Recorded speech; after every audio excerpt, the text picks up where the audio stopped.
Welcome to the Ops Experts Club. If you're at all interested in anything we talk about here in this episode, go ahead and check out the description down below and click any of the links there. Or if you just want to know more about us, click the links below. Now on to the episode.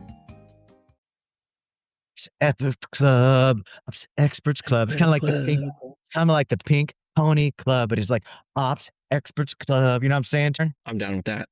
Dude, as a drummer, you understand beat, and so you know it works actually really well. Ops Experts, thanks for jumping in. Terryn Turner and I back at you in action today. Another one of those ones where I was catching the beat, Terryn. Like, as long as you're on the downstroke on the beat, dude, you can do a lot of stuff. It's pretty cool. You're nailing it.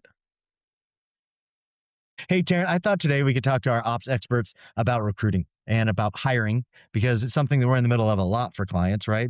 Either they've brought on a new team or helping onboard them, or we're doing the actual recruiting for them because we do a ton of recruiting projects for people, or we're offboarding people that are not working out. You know, like, I think that we live in that world a lot. And if we offboard, a lot of times it's us picking up the duties at a fractional level to hold space while we find somebody else. And so I thought there's probably very few people that are as accustomed to us at it, because we're doing it for so many different kinds of businesses every day, all different kinds of roles and responsibilities. We're helping people build out org charts and primary roles and responsibilities and KPIs associated with different job descriptions. So I thought we could just talk today about recruiting in general. When should you hire? Like, when do I hire an internal employee, and when should I just source fractional work? What are your thoughts on that?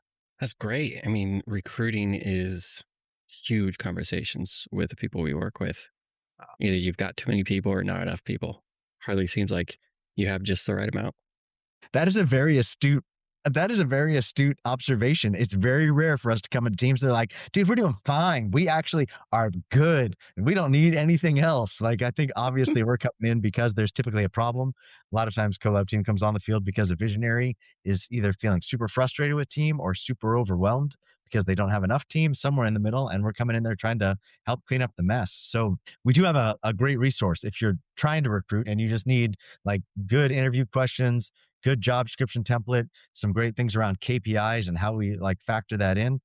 You can check it out at recruiting.opsexpertsacademy.com. So if you haven't checked that out before, recruiting.opsexpertsacademy.com, we give you all of our resources of things that we're using in the day-to-day as we're recruiting for all different kinds of positions. We usually have something like 3 or 4 or 5 positions that we're always recruiting. We always have recruiters going. So anyway, jump on there. So Terryn, I thought we could just do like a quick flash quiz on who should you hire internal, and when should you still be fractionally sourcing people until you hire internal? Because that's what I would really advocate for, is why pay somebody full time if you could get a better person at less time until you need a full-time person, right? Like, pilot it with somebody that knows what they're doing, unless you just really like training people that don't understand what they're doing yet. Would you agree with that mindset?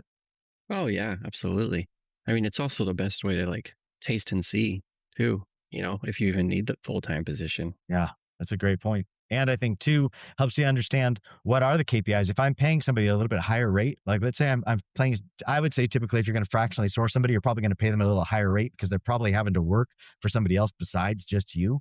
But if you don't need this position full time, what do you care? As long as they're showing up consistently to do the things you want them to do. So I think that's a big one, right? Show up. If they're a proven resource, then that pretty much answers it. Are they showing up? Ask them for other referrals. Ask them for people they're working with. Talk to your friends that are using them. Make sure they're a good solution, and then plug them in until you start hitting parameters where you're not getting turn time fast enough, or they're not able to hit as many of the projects or things that you want them to be working on.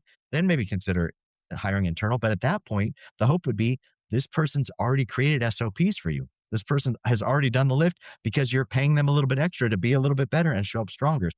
In my mind, I would always start with somebody fractional and then work your way up into full-time. But I'm sure there are rules. I'm going to start peppering you with some, Terryn, and you can tell me what your opinion is on, should this be an internal hire? Should it be somebody fractional? And we can just bounce around some ideas. Sound cool? Mm-hmm. Sounds awesome. Dude, groovy. A groovy kind of love. I love that. Okay, so number 1, Terryn, EA. Like, would you source internal for an EA, an executive assistant, or would you do fractional? I think start fractional. Tell me why. So executive assistant, we're probably talking about, would you say probably visionary is where we should get that nailed down first? Yeah, unless the visionary is more hands-off than whoever's directly under them. If they're a very hands-on visionary, then oh yeah. Yeah. Because a lot of times I would say what I've seen is visionaries that are in the mix, like they can really make things scrambly fast, right? And so giving them some help on things that do not require their brilliance, things you can just hand straight down, inbox management, scheduling, access. That's a huge one, right? Like I just need to get access. And if they were a solopreneur and they're building their position or their company, rather, their business, they're probably going to have all those things attached to their personal email address, the last thing they want it to be, or their personal text messaging or whatever. Like get that access into different platforms, get that off of them. How can we just give them somebody that's going to float along beside them on a number of hours every day and just relieve the burden? Because the whole purpose, remember we talked about this a couple weeks ago with Delegate Elevate. The whole purpose is how do we delegate down that don't require your brilliance? We don't need tasks that don't require me anymore. Let me delegate those things down so I can elevate up because we're all working with a limited amount of times. EAs, I would agree with you, Terryn. And the cool thing about fractional sourcing of EAs is you can probably fractionally source somebody that's pretty freaking badass at what you would pay somebody for full time. So start with them at a fractional amount and let them start setting the framework. And then when you decide to hire somebody full time, make them shadow the person that you've been fractionally hiring so that they really understand it. They can pipe right into it and the fractional person steps out and the full-time person steps in. We do that kind of work all the time. So I think that's a great one. Good job, Terryn. Yeah, I think if it's a role you've never hired or experienced before, Yep. fractional is going to set the stage for what this role should look like when done well. If you go straight into a hire, it's hard to tell. Like, are they actually that experienced? Do they have bad habits? A fractional person working with multiple clients is probably a lot more qualified and eager to do a good job. And then they're going to show you how the job should be done. And I would say it's probably a specialized tool, right? By the way, I love your tail today. Your tail is legit. Tell Prairie I appreciate her showing up on the show today. Nice tail. I would say probably too, as you're thinking about it fractionally, is you're paying them a certain amount to show up a certain way. Just like you said, it's also very easy to cut people loose, right? Rather than if you bring them internal and you start working them as an employee, sometimes that can be a little bit stickier, a little bit harder, a little bit like to just cut them loose and let them go. I feel like if it's a contractor relationship, if it's not working, cut them loose. Like go on to your next one. Contractor, cut them loose. I will say that what you're probably paying for and something to keep in mind is if you source somebody fractionally, the hope would be is they're coming with a little bit higher expertise. You're not going to have to handhold them as much. If you're not sourcing somebody fractionally, if you're hiring somebody internal, you're probably going to pay them less. And that probably feels good at the front, but realize probably going to have to spend some time with them to get them to really understand what you're doing. And usually visionaries, they do not like that. They do not like how that feels at all. So I think you're absolutely right. Terryn, can you maybe walk us through EA versus VA and kind of what you think those two different roles is, maybe the dividing line? Because I think sometimes when I talk to visionaries, there's a lot of confusion on let's just source somebody from the Philippines. Like let's just get a VA. And I think that I would say people from the Philippines are amazing and they can do some things really well, but I would say an EA and a VA are pretty different. Oh yeah, an EA is a specific role. It's an assistant to the manager, it's an assistant to the executive. A VA is just a description. You're just describing somebody virtually that assists with tasks. These days it can mean Philippines, but there's US VAs. I mean, I've seen people promote themselves as a VA just because they're virtual whatever. They're virtual marketing tech, they're virtual customer support person, they're virtual anything. And so a VA is just anybody that can assist, just not in person. I would say too, like sometimes I see visionaries mistake the roles of instead of an EA, I'm going to go with a VA. And I would say just be really careful what hemisphere you're hiring out of, because sometimes the urgency that you need might be in the middle of the night for them, depending on where you're hiring out of. And if you need somebody to help you with your scheduling and your inbox management and things that are going to happen, I would say for a C-level person, somebody that's visionary or a higher upper level of a company, you're going to want somebody that's working on the same hemisphere, just because there's going to be so much frustration on if they can't show up. And even I know we've worked with some great VAs that are willing to work through the night. I personally, though, feel like you start watching like performance drop a little bit when it's the middle of the night, because a lot of times they have kids or they have other responsibilities. They have things that are demanding from them during the day, and then they're just trying to push it into the night. And sometimes it can be really hard to know, are they working right now? Are they not working right now? Are they sleeping and charging me for working right now? Like there's some things that can just make it really messy. So I would just say, be really clear on the kind of rules you need. If it's not like quick turn time stuff, great, outsource it. If you can wait a day, a lot of times that's great because while I'm sleeping, they're working and I can show up the next morning and all my stuff's done. But I would say, be careful on mistaking EA for VA, because that just, a lot of times it just does not play well. Terryn, let's talk about finance team. That's another one I see people think about a lot of hiring internal. What would you say is the level a company should probably be at when they start thinking about hiring internal finance team. We deal with so much finance with the Collab team, like so many, and some people have internal finance teams, and sometimes we are the internal finance team at a fractional level. So maybe explain to us what, from your experience, you see when people should be thinking about, maybe I should think about moving to a full-time person on the finance team at a director level, maybe. Yeah, it's definitely, you're going to be looking at volume and like unique management individuals. So it's the number of different people you pay, the number of different people you employ. It's not Yep. a dollar amount, because whether your QuickBooks is getting $1,000 or $1 million in a month, that part's not going to make a difference. It's Yeah. going to be the people and the contractors and the management and how complex your business is getting. Are we now setting up multiple LLCs? Are we now running different businesses out of different places? Do we now have multiple payroll processing systems? How complex are we making it? Yeah. Do we have affiliates, right? Is there, how big is your sales team? Like, how much vetting are we going to have to do of end of month reports before we pay out people, right? There's some things where it starts to become more and more complex. So, from your perspective, it's not so much a gross revenue number, it's more around how complex are your books. Yeah. I think someplace where we really meet people a lot in this space is, and really do a lot of help, is in the online marketing world, in the online entrepreneur world. I really think you should find a bookkeeper that understands what you're doing, understands launches, understands in-person events, understands affiliate payouts, understands how your sales team is selling. Because otherwise, you're paying a bookkeeper down the street who's doing the construction company, they're doing the local market, and then they're trying to do your online operating, your online marketing business. And it's just, we're talking about, that's not an apples for apples comparison. Those businesses are so different. And a lot of times I've seen bookkeepers and finance people really struggle on understanding the model if they're not used to dealing with online marketers, people who are online entrepreneurs doing a lot of their business in the online space. So I would just say, be aware of that. I think we meet that space really well. I feel like we do really great at understanding the space. And so we really market ourselves for that a lot. Terryn, let's talk about, what else is a good one, Terryn? Customer support. What do you think about customer support? Internal or fractional? Great one.